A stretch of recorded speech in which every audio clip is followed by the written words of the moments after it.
At a House Administration Committee hearing on November 19th, Congressman Murphy accused former Speaker of the House Nancy Pelosi of profiting from timely Tesla stock trades and benefiting by millions of dollars while in office. Watch his remarks right here. The Washington Examiner published an article stating about the following about Ms. Pelosi trading stocks. In 2021, her husband Paul bought $1.9 million in Tesla call options the day before Biden announced the EV infrastructure plans that sent Tesla up 20%.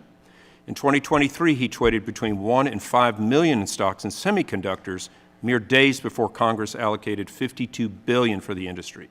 And in 2024, he sold 2,000 shares of Visa stock a couple months before the DOJ announced its antitrust lawsuit. Mr. Chairman, I'd like to enter that into the record. Without objection. When you have someone who comes here with a few $1 million and leaves with close to $300 million, and you see blips and blips and blips in their activity, there is something wrong. There is something wrong. So there are egregious examples on both sides of the aisle, and I'm glad that this is a bipartisan effort to bring some responsibility here to Congress.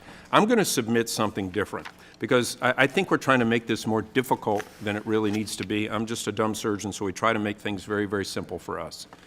Why would we not say, okay, you come to Congress, what you did before, leave be?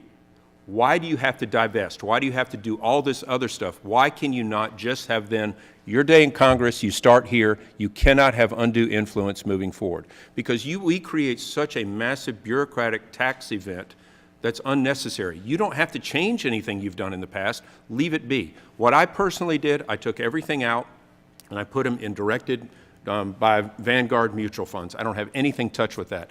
That's me, what I did moving forward, so I would be beyond reproach that no one could ever say I manipulated this.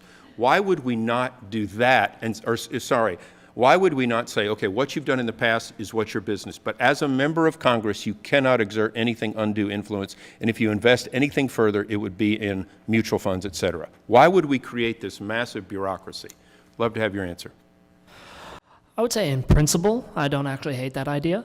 I think one of the things that I spoke about in my opening statement is the perception of impropriety. And I think with a proposal that you just put forth, freezing everything, don't touch it, leave it be, and come back to it when you're out of office, leaves open the option that members of Congress would come in and vote based on the interests of those pre-existing holdings. So I think that's a little bit where divestiture becomes perhaps more wise, but in principle, I don't actually dislike that. For more congressional news, stay tuned to Congress Clips, and thanks for watching.